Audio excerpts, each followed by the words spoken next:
Agora o computador avisa. Bom, boa noite a todos mais uma vez, mais uma terça-feira aqui reunidos para o nosso estudo e, como sempre, vamos iniciar, né, a nossa reunião com a nossa prece inicial. Então, eu peço a todos que fechem seus olhos, respirem fundo, se tranquilizem nos pensamentos, deixando neste momento tudo que é do mundo externo, do nosso dia a dia, por 1h30 do lado de fora, e que possamos nesse momento levar os nossos pensamentos ao plano maior, ao Pai Criador de tudo e de todos, e ao nosso amado Mestre Jesus, que vem acompanhados dos nossos mentores e amigos espirituais que também participam dessa reunião, aqueles que são os mentores deste estudo e a todos aqueles que vêm para aprender como nós.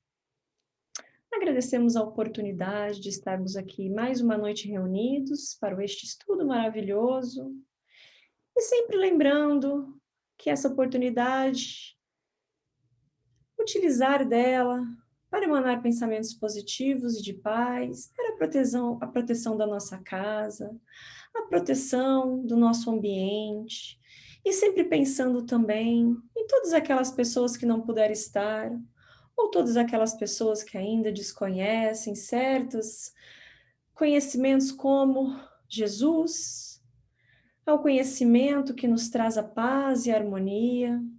Vamos também pedir por todos aqueles que estão neste momento sofrendo de algum tipo de mazela, aqueles que se encontram nos leitos dos hospitais, nas zonas de guerras, nas ruas, aqueles que perderam um ente querido, aqueles que sofrem de depressão, pensamentos suicidas, a todos aqueles que de alguma forma se encontram na escuridão dos pensamentos, dos sentimentos, sendo eles encarnados ou desencarnados.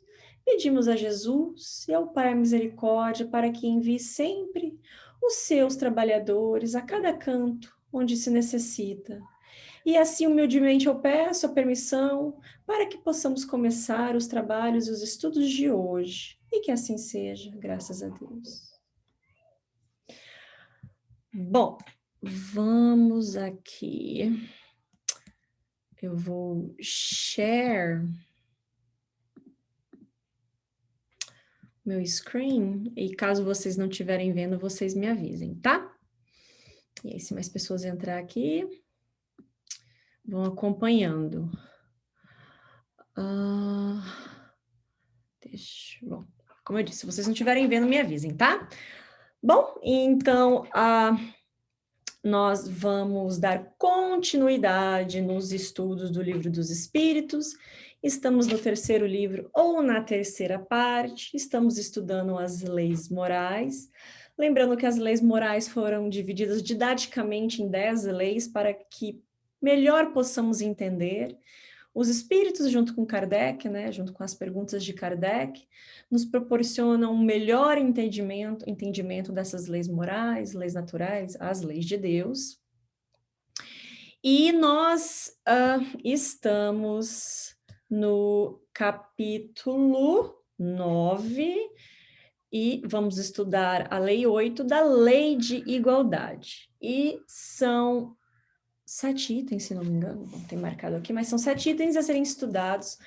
É um capítulo longo e, como eu sempre gosto de lembrar, aqui nós fazemos um resumo, mas é por bem que, se vocês tiverem oportunidade, que leiam, né, esse capítulo, como todos os outros, e estudem pergunta por pergunta, porque o resumo depois nos traz um melhor entendimento daquilo que já foi estudado também, ou vice-versa. E este capítulo, como eu disse, serão 7 itens. Vamos estudar igualdade natural, desigualdade das aptidões, desigualdades sociais, desigualdade das riquezas, as provas da riqueza e da miséria, igualdade dos direitos do homem e da mulher, igualdade perante o túmulo. Pois bem, então, assim, eu acho que como todo tema, né, quando nós estudamos o Livro dos Espíritos, é um tema atual. E desigualdade é um dos temas mais atuais, né? Desigualdades em todos os âmbitos. da sociedade, desigualdade nas visões sociais, desigualdade nas aptidões, desigualdade nas questões financeiras, econômicas, desigualdade entre gêneros e por aí vai. E Kardec, ele diz que o Livro dos Espíritos é um livro para quem já acredita em Deus, partindo deste pressuposto, porque se ainda falta àquela pessoa, aquele indivíduo, entendimento, não entendimento em sua complexidade, mas o sentimento de que Deus existe, né, de alguma forma, não na forma religiosa, mas no sentimento inato do homem, se ainda falta aquilo, o Livro dos Espíritos ainda não é um passo. É necessário acreditar, ter esse sentimento da existência de Deus e aí partir para o estudo do Livro dos Espíritos. Por quê? Porque é um livro que vai nos abrir caminhos aos quais ainda, ou muitos de nós, não aprendemos, tanto pelo lado, né, das religiões em gerais, da filosofia, e tudo é um compilado. Não que, né, quem não acredita em Deus não possa estudar, pelo contrário, se já tem a vontade de estudar é porque já estamos um passo ali. Mas eu digo na compreensão sobre uma força maior que nos rege, né? Temos essa humildade de acreditar. Por que eu estou falando isso? Porque neste momento que nós que eu digo, né, nós todos aqui em gerais, nós que falamos que acreditamos em Deus, tem sempre um momento, ou na maioria das vezes, ou de nós, da dúvida. Quando vemos tanta desigualdade, que é o que nós vamos falar aqui. Desigualdade desde cultural, intelectual, econômica, social, e desigualdade impostas por pensamentos ainda primitivos, e tanta gente sofrendo por causa dessas desigualdades, né, de postura, muitas vezes também. E aí vem a pergunta: se Deus existe, por que aprova, por que permite tais desigualdades? E aí onde é que nós vamos estudar que a igualdade é uma lei de Deus. Então, Kardec, claramente, como um grande estudioso, ele começa perguntando, na pergunta 803 deste capítulo: todos os homens são iguais diante de Deus? E os espíritos respondem: sim, todos tendem ao mesmo fim, e Deus fez de suas leis para todos. Que fim é esse que os espíritos dizem? O fim da perfeição moral e da felicidade absoluta. E aí entra uma outra questão. Não sei se entra para vocês, mas já ouvi pessoas perguntarem em palestras, são perguntas muito boas, na verdade. Porque se o fim é a perfeição, se Deus nos criou para sermos felizes e perfeitos moralmente, na nossa visão limitada, pensamos assim: não seria muito mais fácil se Deus nos criássemos prontos? Não precisaríamos passar por sofrimentos, não precisaríamos passar por dificuldades, por provações, e Deus não poderia nos criar moralmente prontos para viver felizes? Por que Deus nos criou simples e ignorante? Já ouvi diversas vezes este questionamento, principalmente em grandes palestras. E aí nós temos que voltar um pouquinho no Livro dos Espíritos, porque eu acho que é uma das respostas mais fenomenais e maravilhosas que os Espíritos deram para Kardec.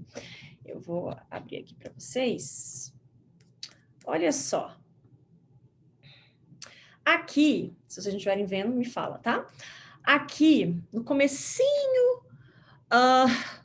do Livro dos Espíritos, no capítulo 1, que se chama de Deus, na pergunta 14, onde Kardec vai abordar a crença no panteísmo, Kardec pergunta: Deus é um ser distinto, ou será, como opinam alguns, o resultante de todas as forças, de todas as inteligências do universo reunidas?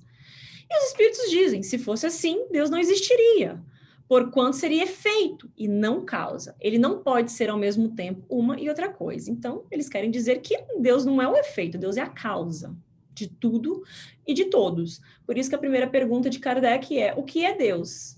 Não quem é Deus. E a resposta dos espíritos é: Deus é a inteligência suprema, a causa e motivo de todas as coisas. Mas Kardec queria ir além. E a parte que eu acho sensacional na resposta é essa aqui. Deus existe.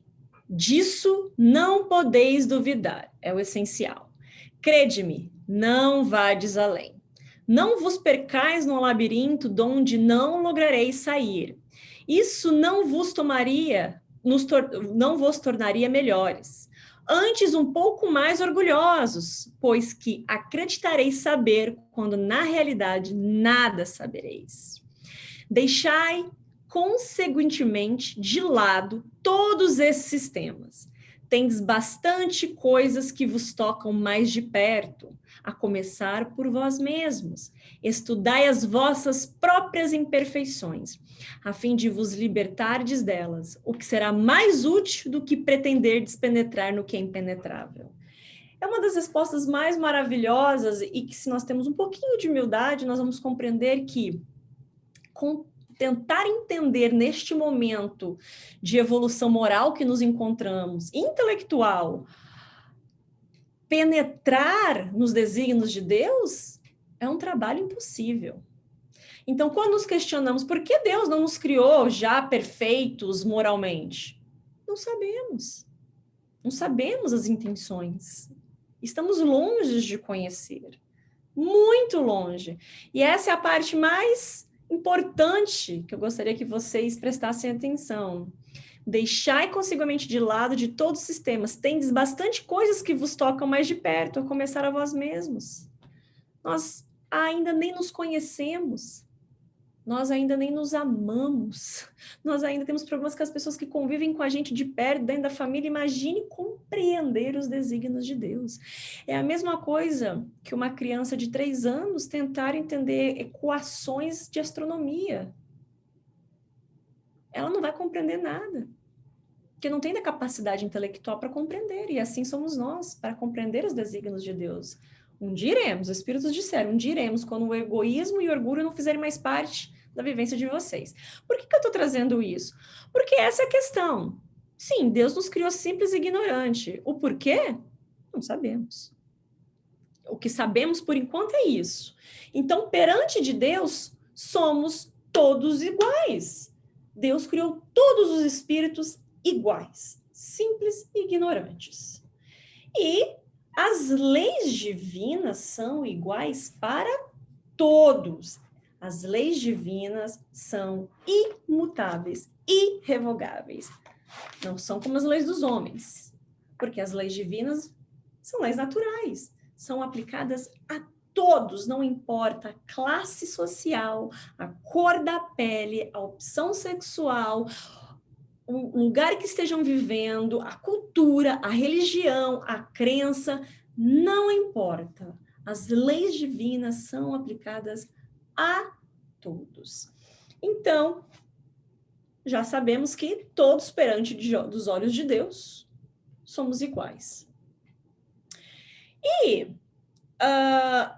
mais além, Kardec quer entender, então, se todos somos iguais perante as leis de Deus e aos olhos de Deus, por que temos desigualdade nas aptidões? Se todos somos criados iguais, simples e ignorantes, todos, em tempos diferentes, mas a criação é a mesma, por que tantas desigualdades das aptidões?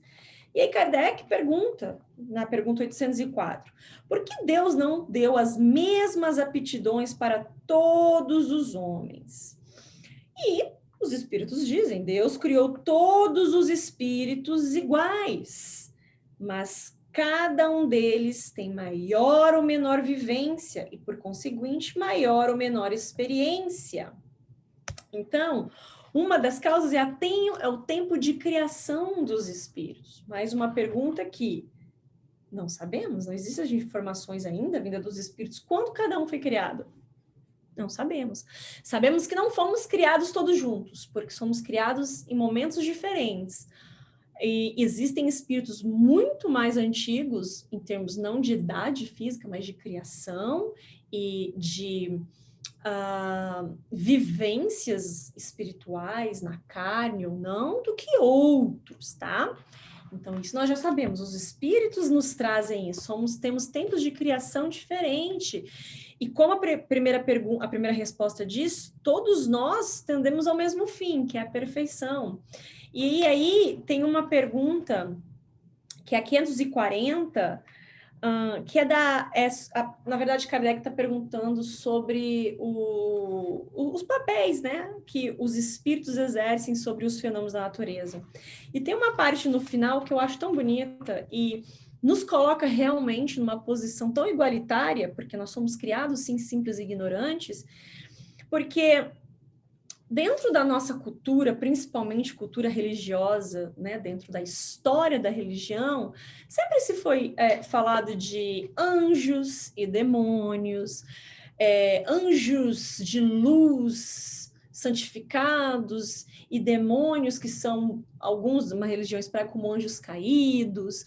Então, e aí começa a abrir um questionamento quando nós, né, crescemos como sociedade intelectualmente, começamos a abrir questionamentos sobre se Deus nos vê iguais, somos simples ignorantes, criados simples ignorantes. Bom, simples ignorantes é esse conhecimento que nós temos agora, mas vamos dizer que nós não temos esse conhecimento. E aí nos questionaríamos quando certas filosofias ou religiões nos dizem, olha, Deus criou os anjos e os demônios, mas por que Deus faria isso? Por que Deus daria oportunidades diferentes para os seus filhos, criando uns tão celestiais e outros, né, com uma miséria moral tão deplorável? Por que isso? E aí compreendemos que, né, essas explicações que estão equivocadas, nada mais se tratam, né, de os espíritos como nós, que com escolhas diferentes, os que escolhem seguir no caminho do bem e os que não escolhem, e nós vamos ver isso um pouquinho lá na frente.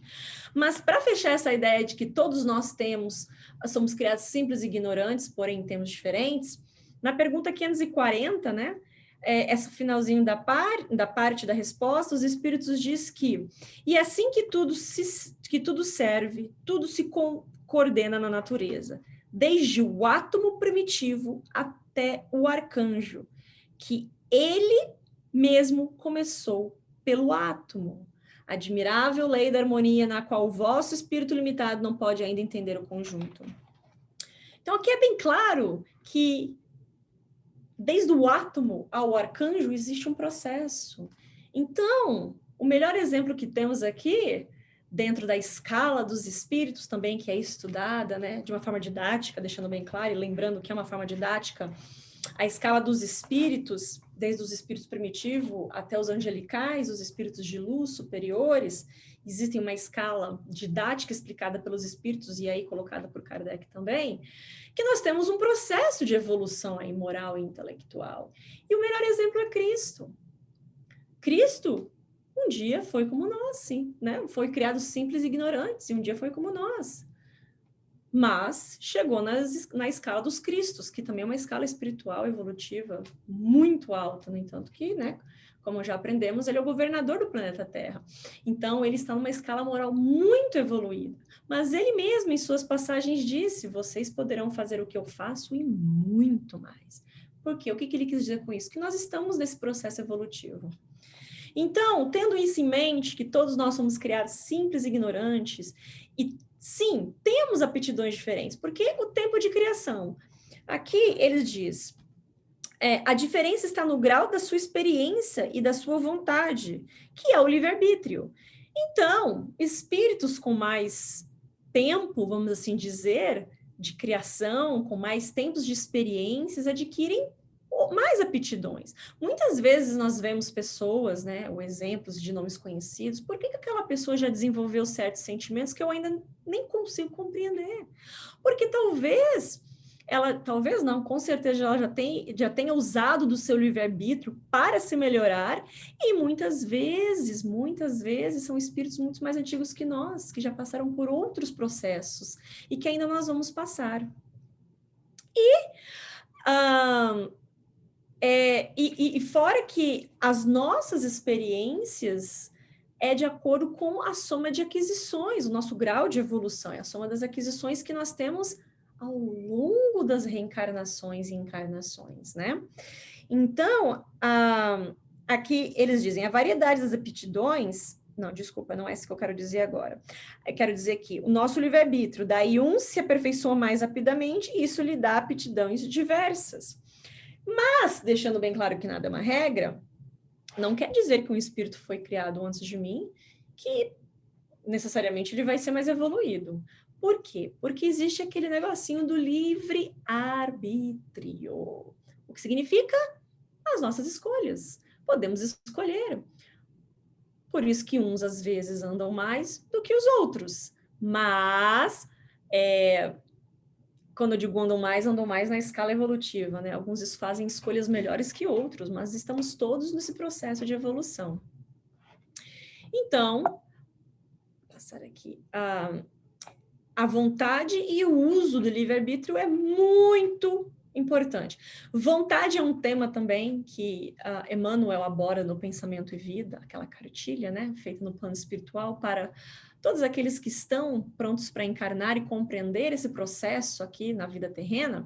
Vontade é uma coisa muito poderosa e o jeito que Emmanuel nos traz para o conhecimento da vontade é algo muito mais além do que a gente possa imaginar de poder que nós temos, porque tudo parte da nossa vontade de fazer qualquer tipo de ação, seja ela boa ou não. E ter a vontade vem do nosso livre-arbítrio de escolhê-las. E as necessidades da variedade das aptidões? Tem necessidade de termos diferentes aptidões? Aí eu pergunto, imagine que todos que veem para o planeta Terra, daqui em diante, eles querem ser engenheiro civil, vamos colocar assim. O que vai ser das outras profissões? Não vamos ter, depois de algum tempo, não vamos ter mais médicos, veterinários, juízes, vendedores. Não vamos ter mais, pode colocar em nome a todos, artistas. Não vamos ter mais tantas outras coisas que nos faz necessário como sociedade crescimento moral e intelectual, porque necessitamos das variedades de aptidões. Então, aqui na mesma pergunta 804, os espíritos dizem, a variedade das aptidões é necessária a fim de que cada um possa concorrer aos objetivos da providência no limite do desenvolvimento de suas forças físicas e intelectuais. O que um não faz, o outro faz. Se pensarmos bem pouco, sabemos que dentro de uma sociedade tudo está interligado, uma coisa depende da outra. Desde lá do agricultor que planta o alimento, até o cultivo, aí vem a empresa que vai transportar aquele alimento para as grandes fábricas que vão distribuir para os supermercados que vão distribuir para as pessoas, então tudo está interligado. Então imagine se só tivesse só agricultores, quem seriam as pessoas que iam dirigir aquela comida? Imagine que só tivessem os mercados, mas não tivesse quem cultivasse a comida, o que nós iríamos, né, acabar tendo como alimento? Então, tudo está interligado. Por isso, das diferentes aptidões, que cada um possa concorrer para a execução dos desígnios de Deus. E cada um tem o seu papel útil a desempenhar. É muito importante, porque também na lei do trabalho que nós vemos muito isso, o trabalho não é só a questão de você ter uma profissão, mas tudo que é útil, toda ação útil, todo processo útil que você possa empregar na sua vida e que vai fazer bem a você e ao próximo. Então, ser útil dentro desse processo de evolução que nós, querendo você ou não, passamos juntos. Porque um depende do outro em tantos aspectos, no entanto, que nós não nascemos sozinhos, né? Viemos para uma família, já dependemos de uma outra pessoa, dependemos do cuidado de outras pessoas, dependemos de educação de outras pessoas, que outras pessoas nos alimentem, então tudo está interligado. Então, por isso que temos diferentes aptidões. Porém, também no Pensamento e Vida, quando fala o capítulo que fala de vocação, que é realmente sobre a vocação da área do trabalho, né? De empregar uma profissão. Emmanuel vem trazer a clareza sobre o que é a vocação inata, quando já nascemos com aquela aptidão de fazer ou desenvolver algum trabalho. E ela não vem, né, da nossa vida atual. Pode ser consequências de algumas interferências, né, da nossa família, de amigos, mas enfim. Mas aquela nata, ela vem de, né, outras vidas pregressas, daquilo que aprendemos, daquilo que vamos continuar empregando, daquilo que temos que aprender, e coisas que nem lembramos, porque, né, o véu do esquecimento não nos proporciona lembrar de tudo, mas aí vamos aprender outras coisas para desenvolver outras aptidões conforme já a nossa evolução intelectual para aquilo. Então, cada um de nós temos um papel, sim, em qualquer posição de trabalho, seja ela desde o mestre de obra até o engenheiro civil que constrói os arranha-céus. Todos nós temos um trabalho útil a ser feito dentro das nossas posições na sociedade. E é aquela coisa, o que um não faz, o outro faz. Eu não sou médica, então eu preciso de um médico. Ainda bem que existe um médico, né? Então, preciso que alguém se disponha a conhecer sobre a ciência da medicina para me tratar, porque eu não tenho essa aptidão, né? Eu não sou uma artista, mas eu preciso de alguém que tenha a aptidão de escrever um livro, de fazer um filme, de compor uma música, de saber tocar um instrumento, para que eu possa ter acesso a essas coisas também. Então, o que um não faz, o outro faz, e assim a gente vai se complementando. E os mais adiantados possam auxiliar o progresso dos mais atrasados. Olha que interessante. Aqui no final dessa resposta, os espíritos dizem que assim que cada um tem um papel útil, depois todos os mundos, sendo solidários uns com os outros, é preciso que os habitantes dos mundos superiores, e que na maioria foram criados antes do vosso, venham aqui habitar para vos dar o exemplo. Então, nós estamos em constante passeios, morando em diferentes mundos. Por quê? Como nós já aprendemos lá no começo, né? Também didaticamente, a escala dos mundos de primitivos, mundos de provas e expiações, que é o nosso, mundos de regeneração, que um dia seremos, ou estamos no processo de, e mundos sublimes, felizes, superiores, né? Mais uma vez, não é uma linha que divide, é uma forma didática de explicar, porque existe um processo aí de evolução para cada um desses mundos. E um dia o planeta Terra foi um mundo primitivo, né? Dos homens das cavernas, e hoje nós somos mundos de prova e expiações. E ao longo dos bilênios, né, desde que o mundo é mundo, vem, né, se encarnando outros espíritos, conhecimentos já avançados para ajudar neste processo. Quando nós estudamos os exilados de capela, né, eu assisti uma palestra do Haroldo muito boa sobre isso, dos povos que vieram encarnar do planeta Terra para ajudar neste progresso e vindo de outros planetas mais evoluídos que a gente, trazendo tecnologias, pensamentos filosóficos de sociedade tão diferentes daquilo que nós não estávamos acostumados de ver, tantos filósofos, e claramente o melhor e o maior exemplo, Jesus Cristo, né? Porque Jesus Cristo não reencarnou no planeta Terra, Jesus Cristo encarnou. Ele veio de uma outra dimensão, vindo no planeta Terra, se colocou à disposição para nos ensinar as principais etapas do que é evolução, evoluir, e veio nos ensinar o básico do básico, que ainda nós, né, estamos ali debatendo para aprender, que são a moral, o amor ao próximo, a caridade, a benevolência. e tudo aquilo que a gente já conhece. Então é aí que os espíritos dizem que os mais adiantados possam auxiliar o progresso dos mais atrasados, e é assim que ocorre.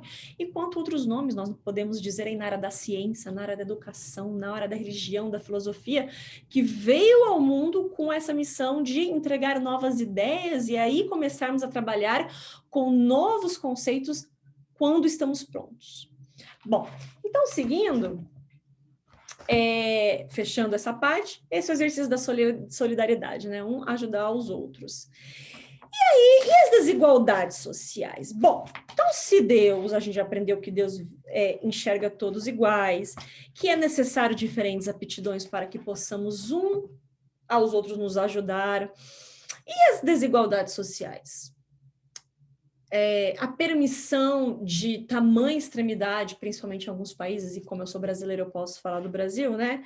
Sobre tanta pobreza no meio de tanta riqueza, e isso, né? Elas se divergem ali. E aí, na pergunta 806, Kardec pergunta: a desigualdade das condições sociais é uma lei natural? E os espíritos dizem: não. Ela é obra do homem e não de Deus. Olha aí quando aí a gente começa a entender o processo do livre-arbítrio. Por quê? A desigualdade de posições sociais é obra de Deus, né? Sobre as aptidões que nós desenvolvemos para ter posições diferentes na sociedade, em termos de trabalho para ajudar o desenvolvimento da sociedade, né?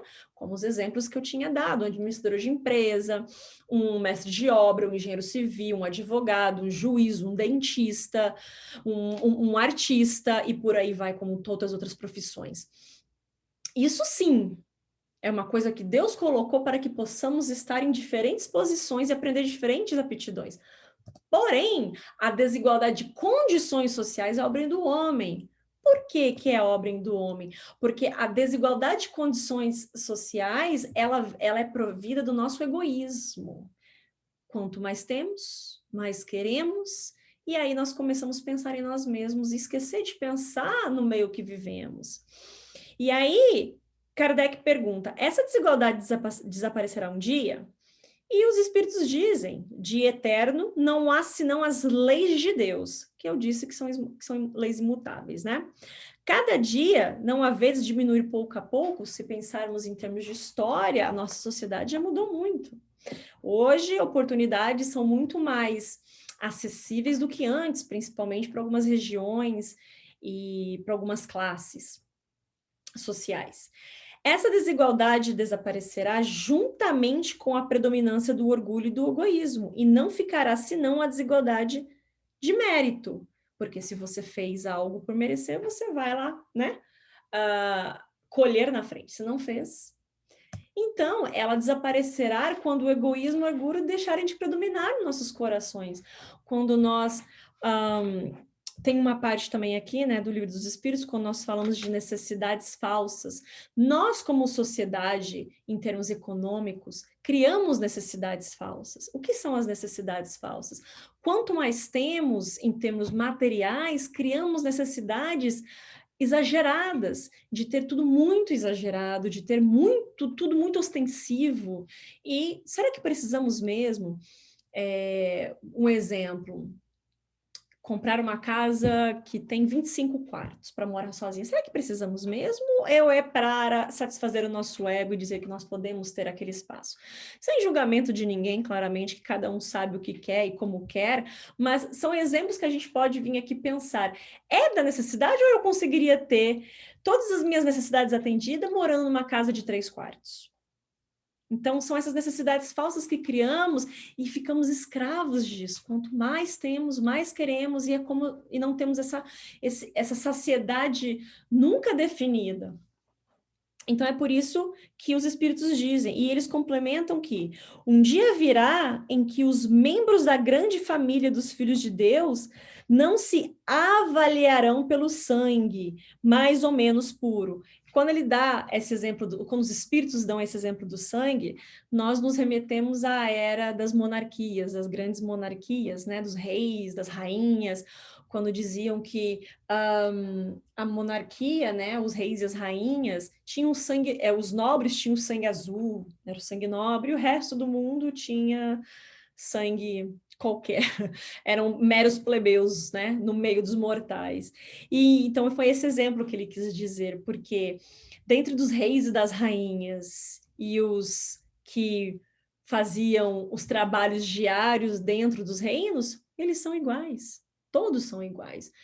Temos essa noção mais ou menos hoje, né, por não viver, por a maioria dos países não viver em monarquia, mas ainda assim colocamos pessoas em posições, em pedestais maiores, quando elas detêm de posições financeiras maiores que a gente, sabendo que não, todos somos iguais, ele está passando uma provação e eu estou passando outra, né? E aí ele complementa: não há senão o espírito que é mais ou menos puro, e isso não depende da posição social, e nunca vai depender. E a gente vai ver um pouquinho isso mais lá na frente também. Então, aí a gente entra na desigualdade das riquezas, indo nesse raciocínio, né? Então, o que é a desigualdade das riquezas? Isso é um assunto muito falado, né? Precisa ter igualdade social, todos precisam ter o acesso às mesmas coisas, saúde, segurança, educação, e claramente precisam, todos nós temos esse direito.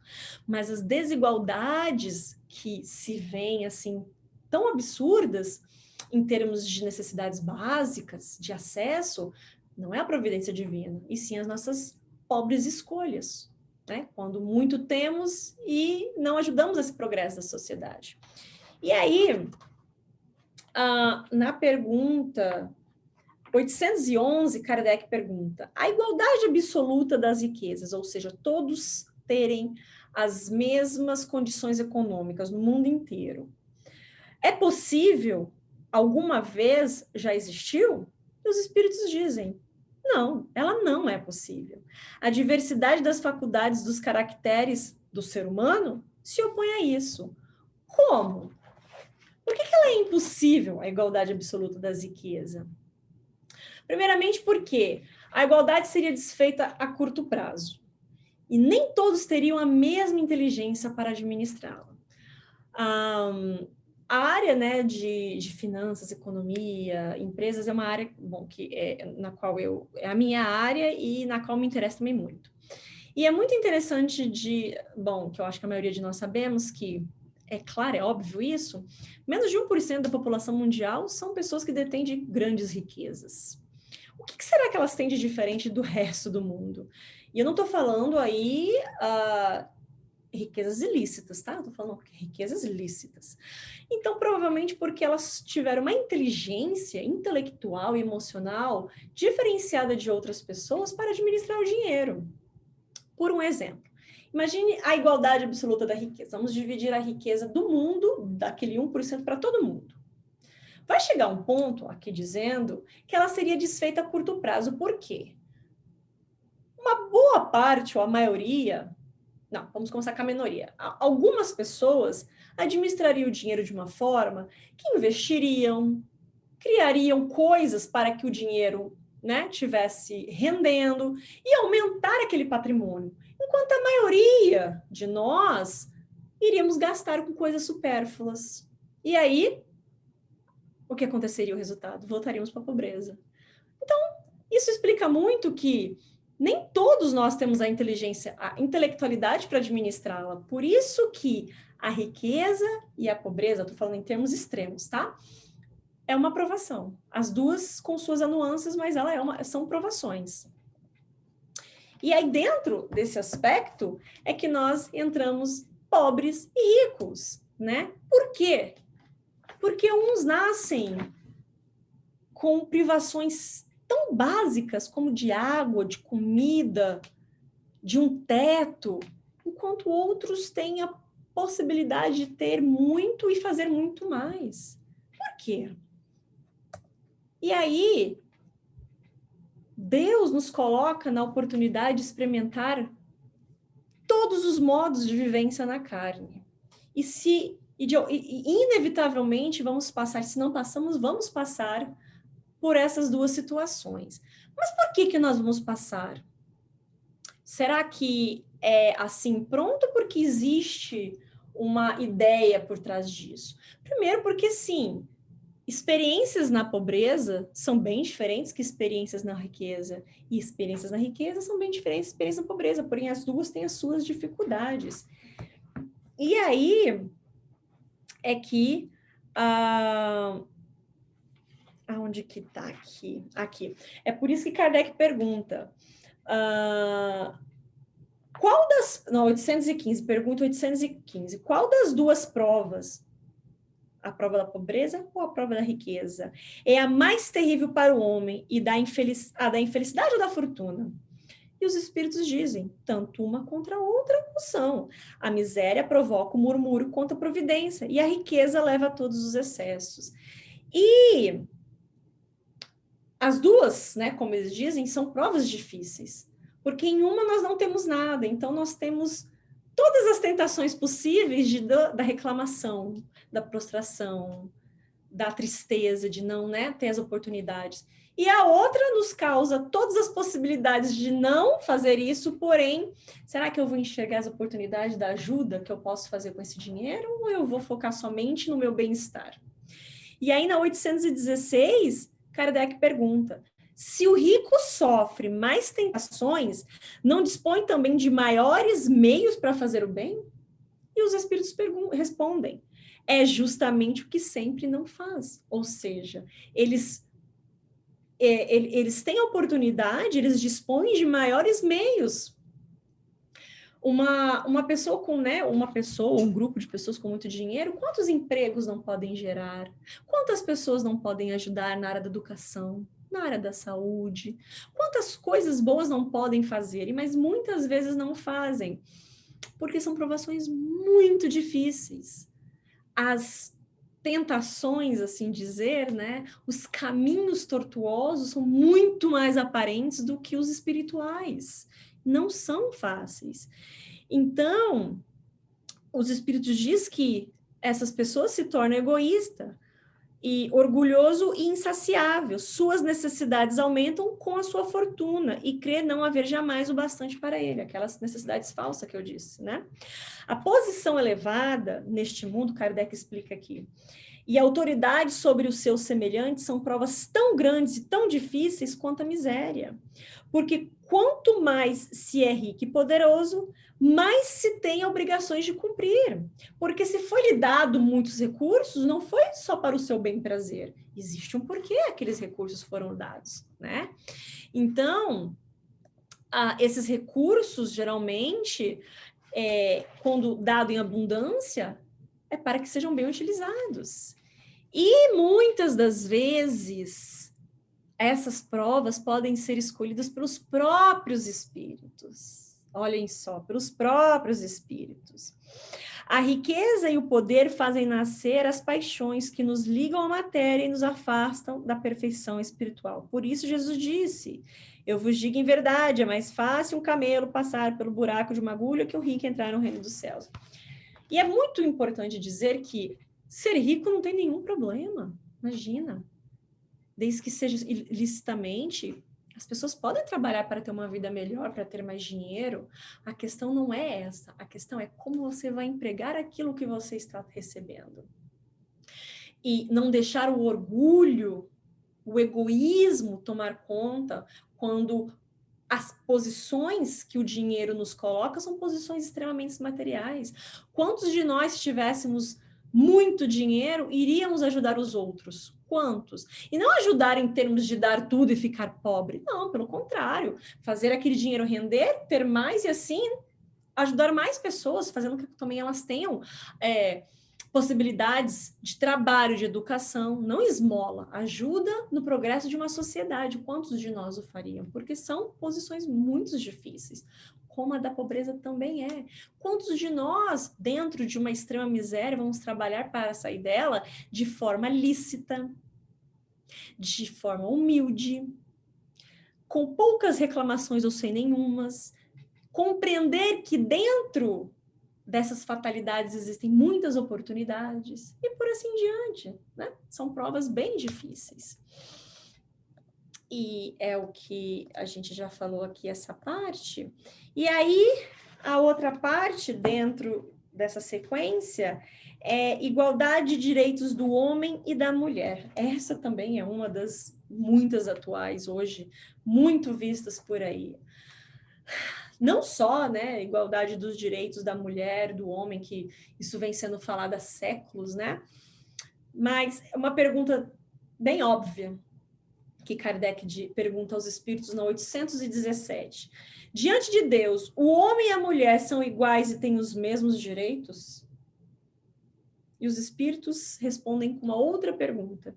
Deus não deu a ambos a inteligência do bem e do mal e a faculdade de progredir? Então, os direitos são iguais perante as leis de Deus, entre homens e mulheres, mesmo porque a questão do sexo biológico, feminino, masculino, é uma questão da matéria, do corpo físico. Os espíritos não têm sexo, né?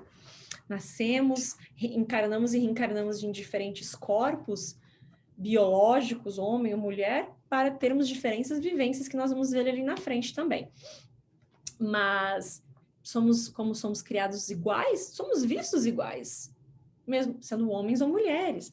E aí, Kardec pergunta, então de onde se origina a inferioridade moral da mulher em certos países? E os espíritos dizem, do império injusto e cruel que o homem, né, do sexo masculino, tomou sobre ela. É um resultado das instituições sociais e do abuso da força sobre a fraqueza. Entre os homens pouco avançados do ponto de vista moral, a força faz o direito. É importante entender o que é essa fraqueza aqui. Bom, por quê? Deixa eu falar uma outra pergunta para melhor ficar compreensível. No 819, Kardec pergunta, com que objetivo a mulher é fisicamente mais fraca do que o homem? Em termos biológicos, formação de corpo físico e não intelectual e muito menos moral, que fique bem claro aqui, o que Kardec está perguntando e o que os espíritos vão dizer, o corpo feminino em sua, né, formação, é um corpo menor, é um corpo que pesa menos, é um corpo que tem outras funções biológicas, né? Então, por isso que Kardec coloca nessa visão de fisicamente mais fraca, mesmo sabendo que existem mulheres aí que trabalham em trabalhos masculinos, né? Hoje em dia de construção, enfim. Mas não é bem isso que Kardec quer colocar, ele quer colocar nessa questão de, né, composição física. E aí, os espíritos respondem, para lhe assinalar funções particulares, são funções diferentes, com acordo, né, com cada aptidão. O homem é para os trabalhos rudes, por ser mais forte, a mulher para os trabalhos suaves, e ambos para se entreajudarem nas provas de uma vida plena de amargura. Ou seja, um precisa do outro, um complementa o outro. E quando dizemos em trabalhos suaves, lembrando também que Kardec é de uma outra época e também está mencionando de outras eras, são os trabalhos da caça, os trabalhos das construções pesadas, de ir para as guerras. Então, a estrutura física do homem era mais colocada nessas posições, enquanto as mulheres eram... Bom, até vou colocar aqui, que é bem interessante o que Kardec diz, os espíritos diz. Deus deu uns as forças para proteger o fraco e não para servir dele. Por quê? Porque a fraqueza física da mulher, Kardec pergunta, não coloca ela naturalmente sobre uma dependência do homem? E aí que os espíritos dizem, não, na verdade, os homens foram feitos para proteger, nesse termo de fraqueza física, e não para se servir delas, que é o que, né, aconteceu ao longo dos séculos. Viam as mulheres como intelectualmente inferiores, que servem só para trabalhos domésticos, e, enfim, e tudo aquilo que nós já sabemos, né?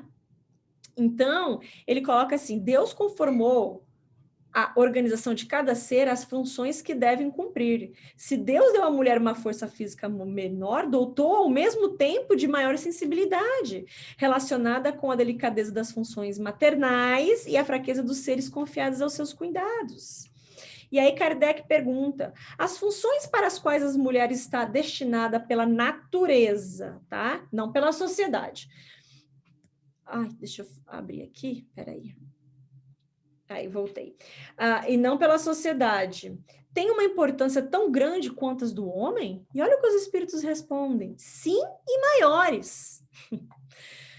É ela quem lhe dá as primeiras noções de vida. Se nós pensarmos em funções dentro de vida material encarnadas na Terra, as funções das mulheres são muito maiores. Porque são elas que geram a vida. Então, são elas que nós, né, que damos essas primeiras noções de educação, de maternidade, de amor, de carinho, de afeto, somos nós. Mas o que é lindo de se compreender? Sexo masculino ou feminino é uma questão biológica, tá? Física. Órgãos genitais é uma questão física. Como sabemos, os espíritos não têm definições sexuais. Porém, muitas vezes, eles podem se apresentar como homens e mulheres porque, né, geralmente são de suas prévias encarnações que eles gostam de se apresentar para serem reconhecidos. Mas, hoje eu vi mulher, posso vir homem na próxima vida e vice-versa. E aí que nós vamos entender a beleza das aptidões, porque são em corpos diferentes é que nós temos vivências e aprendizados diferentes. Quando nós estudamos a vida, né, aqueles que estudam muito sobre as encarnações de Chico, boa parte de suas encarnações, reencarnações aqui na Terra, ele foi mulher. E aí a gente compreende muito essa sensibilidade emocional que Chico tinha em suas palavras, essa doçura que ele tinha no seu olhar, porque são aptidões adquiridas vindo em corpo de mulheres e aumentando essa questão da sensibilidade que sim, né, dentro das vivências femininas é muito mais explícita do que dentro da vivência masculina, né, que é uma vivência muito mais bruta, né, ao longo dos séculos, pelo menos. Então, aí nós compreendemos as igualdades dos direitos, que nós temos que respeitar, e principalmente as diversidades, né? As questões de raça, sexuais,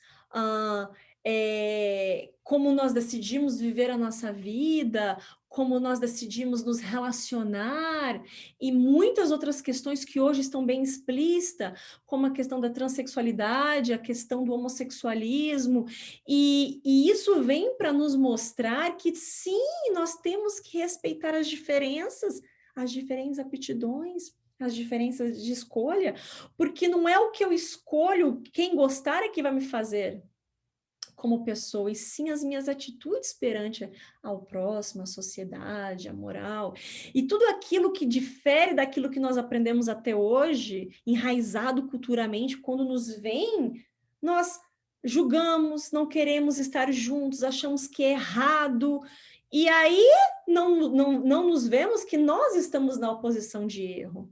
Nós estamos na posição de julgar, porque cada um com suas escolhas e na sua vida está passando por provas e expiações, né? Como vemos aí, a questão do preconceito contra os negros, a questão dos preconceitos com os homossexuais, como essas pessoas sofrem pela visão deteriorada, pela visão ignorante da sociedade. Enquanto nós, aos olhos de Deus, somos todos iguais, e é a Ele que devemos todas as nossas vivências, a Ele que devemos satisfação, por assim dizer. Então, lá no começo, os Espíritos dizem, vocês têm muita coisa a se preocuparem, melhorem-se primeiro, amem-se primeiro, aí vocês vão se conhecer e conhecer coisas a mais. Vocês não aceitam a diferença, querem entender os desígnios de Deus, vocês não se amam ainda. Então, essa é a beleza de entender das igualdades dos direitos, sejam de homens, de mulheres, de povos, de cultura e de escolhas, porque todos nós temos os mesmos direitos, e ponto. Isso é uma lei natural. E aí, para terminar, a igualdade perante o túmulo. O túmulo é o ponto de reunião de todos os homens.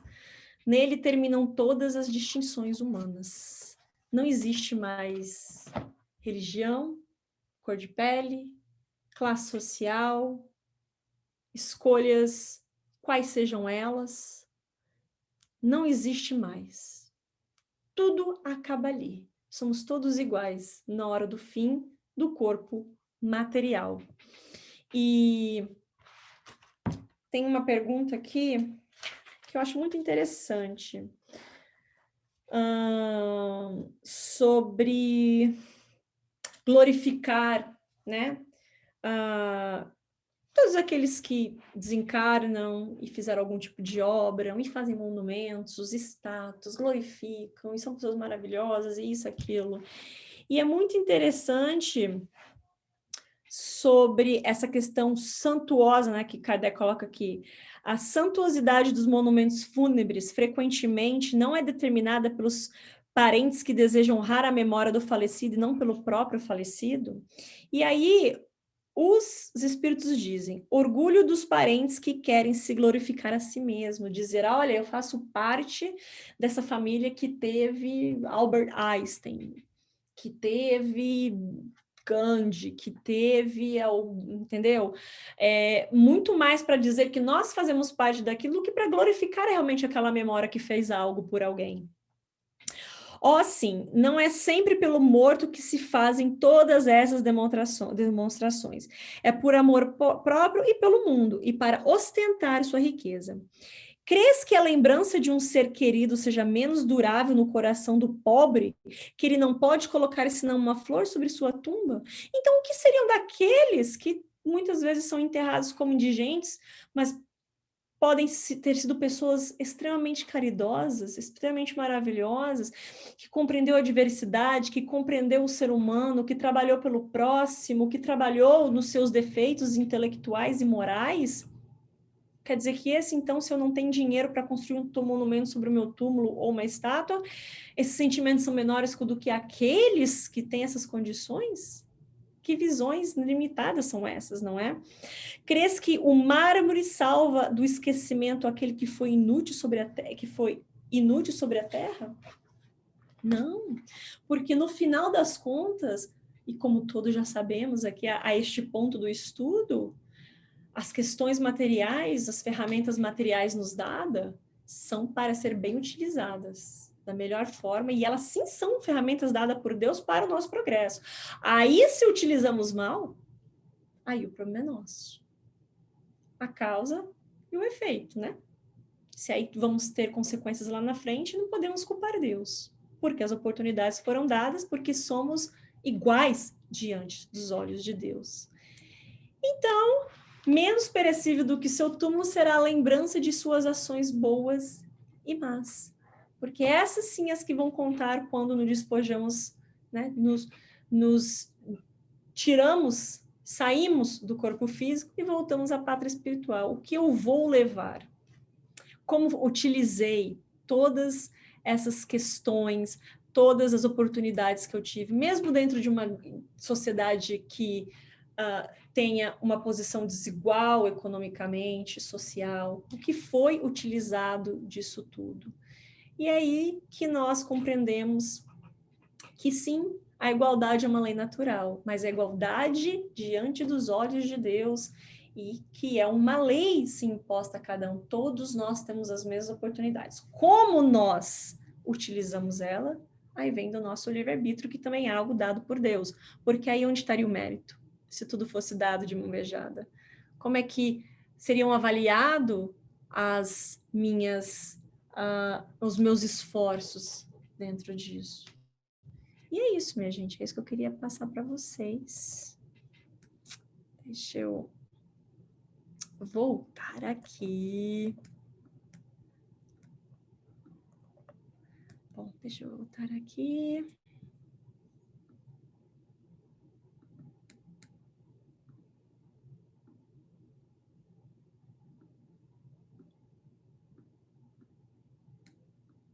Pronto, voltei. E é isso que eu gostaria de passar para vocês hoje. É um capítulo longo, na verdade, Nossa, eu consegui terminar 8 horas em ponto. Era essa a ideia. Tem mais ou menos 23, 22 perguntas. Algumas perguntas são extensas. Não falei de todas, mas é muito válido que, né, seja estudada cada pergunta. E, claro, cada ideia dessa dá um seminário, né? Se a gente entrar em questões sociais, em questões econômicas, em questões individuais, em questões desiguais, né? Porque a gente não vê a desigualdade somente em termos econômicos, a gente vê a desigualdade em tudo, né? E nós que criamos esse conceito sobre o diferente na nossa visão limitada, né?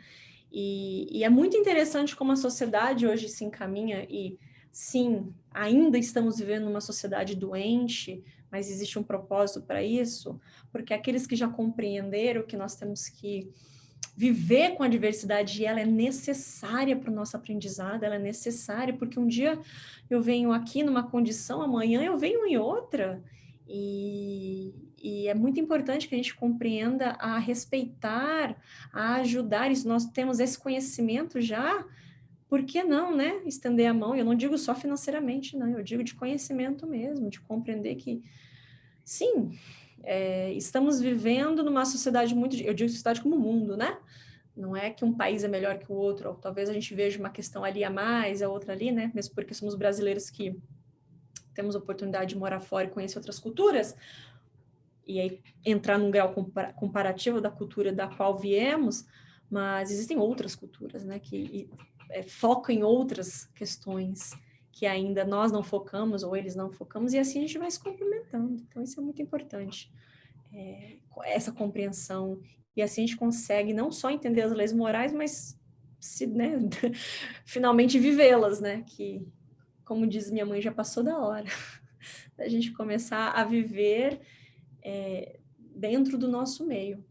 E é isso, alguém de vocês querem comentar alguma coisa? Sérgio, Cris, vou falar para o Luiz que o Luiz me deu o bolo hoje. Se vocês quiserem complementar, fiquem à vontade. Não, só quero agradecer. Foi ótimo. Muito obrigado. Imagina. Estamos aqui, olha, aprendendo, viu? Porque eu acho que é a terceira vez que eu passo por este estudo e toda vez eu realizo uma coisa diferente, né? E do menos julgamento, do mais ação, que ainda está enraizado, né? Eu posso falar por mim, mas a gente está indo, né? O importante é que a gente está indo, e a gente está indo como sociedade. Por pior que sejam as condições que nós vemos hoje no mundo afora, existe um motivo. E eu até lembro do Transição Planetária, né? Que é uma psicografia do Divaldo, que ele faz psicografia, que lá está escrito, nós precisamos passar pelo extremo da dor para ir compreender certas coisas. Então, a gente está nesse processo, a gente está passando... Não sei se o extremo da dor ainda, alguns talvez, mas nós estamos passando, né, vendo, infelizmente, uma sociedade muito doente ainda em questão de conceitos. Então... E isso também nos faz aprender, né? Aqueles, pelo menos, que eu acredito que a gente já tem aqui, ó, né? Na terça-feira à noite, já para, estuda. E é isso. Quer comentar alguma coisa, Cris? Não, nada não. Então tá bom. Bom, se ninguém tiver mais nenhum comentário, quiserem acrescentar nada. Mas sim, leem. Tudo é importante no Livro dos Espíritos, mas as leis morais fantásticas. Ideias que hoje começam a ser compreendidas e divulgadas pela filosofia, pela ciência, que os espíritos já trouxeram lá há 150 anos atrás, por Kardec, sobre as questões que nós vivemos, né? Mas ainda tem muito que se trabalhar. Mas é isso, gente. Então, se ninguém quiser mais comentar nada, eu vou... Pegar a aguinha. Pegar a aguinha. A minha já tá aqui. Peguem a lá, do Sérgio já tá aí. Foi uma agona, uma garrafona. Eu também faço isso, porque é para a semana inteira. Eu só tenho garrafa grande, nossa, porque eu moro sozinho, então eu fico pondo tudo, às vezes bebe no bico. Aí... Eu também tô levando água para tudo quanto é lugar, deixa um pouquinho em cada Nossa, canto. Bom, gente, então tá bom.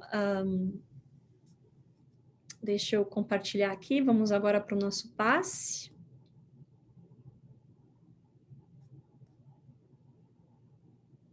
Cadê? Acho que tá aqui.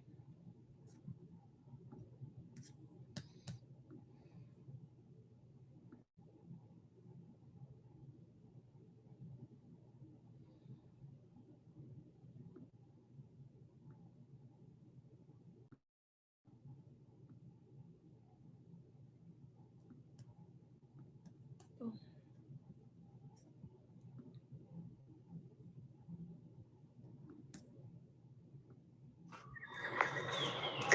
Nos preparemos para o momento do passe e fluidificação das águas. Coloque um recipiente com água limpa para ser fluidificada. Irmãos, não importa aonde você está, quais as dificuldades que está enfrentando, Jesus está sempre pronto para vir em nosso socorro. Coloque-se de maneira confortável que lhe facilite a concentração e a receptividade.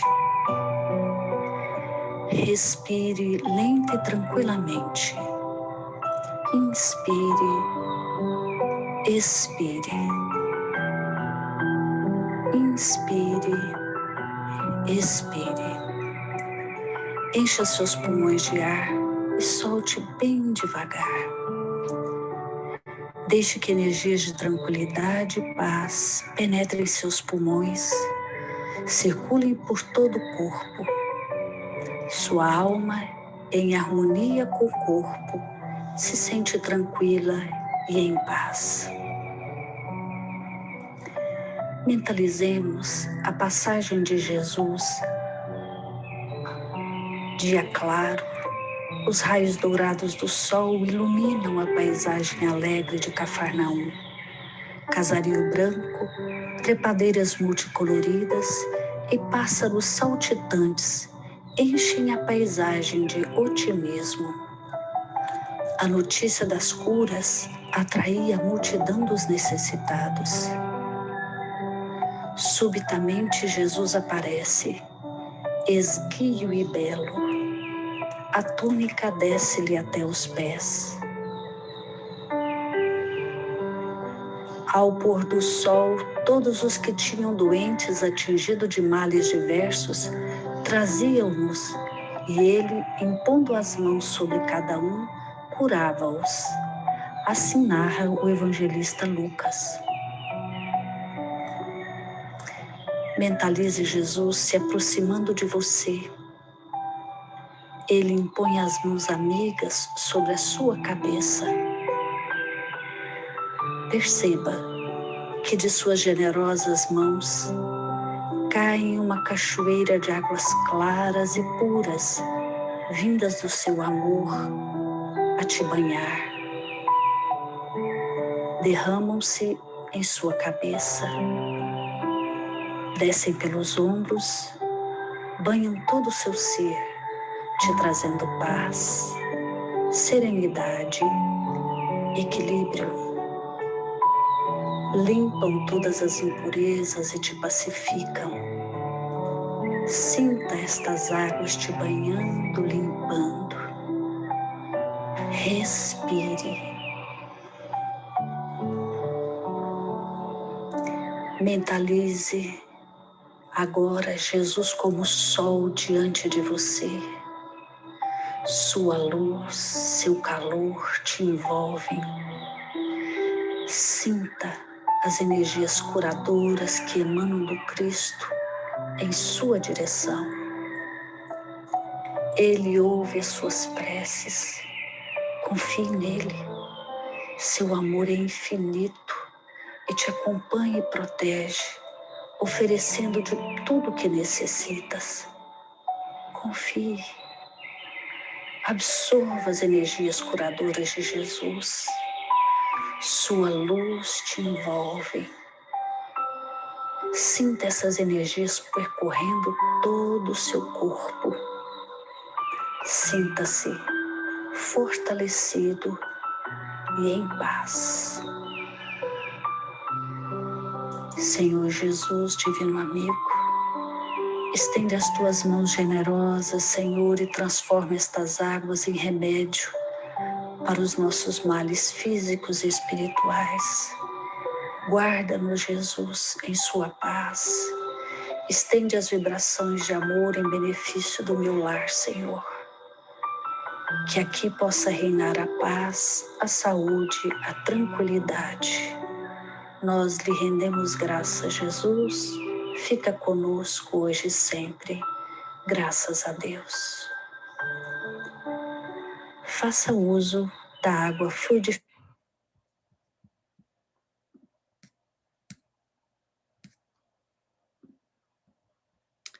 Bom, meus amigos, é isso. Obrigada pela presença de vocês. Tenham uma Obrigada, ótima querida. noite. Fiquem com Obrigado, Deus. boa Tá bem, noite. linda. Beijo. Nos vemos amanhã ou na próxima terça-feira. Amanhã. Beijo para vocês. Tenham uma boa noite. Fiquem com Deus. Tchau, boa Tchau. noite. Beijo.